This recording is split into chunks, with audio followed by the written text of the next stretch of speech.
My name is Aaron Teves. I graduated from RISD in 2020, majoring in architecture with a concentration in nature, culture, and sustainability studies. The name of this work is the Archijig, or a manual for a new craft collective. The idea of this project began with craftsmanship and the maker. I spent months researching how craft is socially, culturally, and historically defined, all rooted in the human desire to produce good work. The use of local material in craftsmanship was of particular interest to me. Well, my family originates from the Azores Islands, part of Portugal, and like the mainland, they have some of the most sustainable building practices because of a certain respect on the islands to traditional craft of making and architecture. When working in studio, I built a collection of models or artifacts to pair with a series of writings.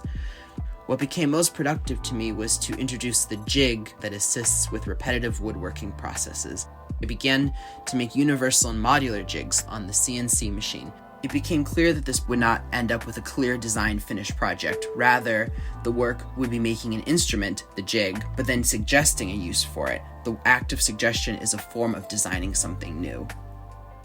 I created a series of animations reimagining the construction site as a first-person system, blurring the lines between architect, craftsman, and tradesman. This system imagines the site as a constant working drawing. The craft collective becomes a manual, or a set of ideas and a language for working.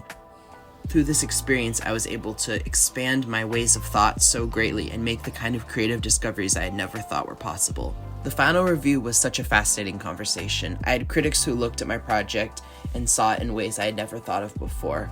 In many other architecture schools, you'll go to their final crit and look around, and it's all the same deliverables. A wall of plotted drawings, a nice model on the table, and a bunch of very orderly, nicely designed buildings. RISD Architecture's final reviews are absolutely nothing like that. Every moment I've spent at RISD has led up to this project. I was able to take something deeply personal to me and make it into something worth discussing. It's creative, critical research. No one ever said to me, "Where's your building?" My thesis is wholly about the inhabitable world, but it's more of a deep meditation on architectural making, and it's not a straightforward building. And I'm very proud of that aspect of the project.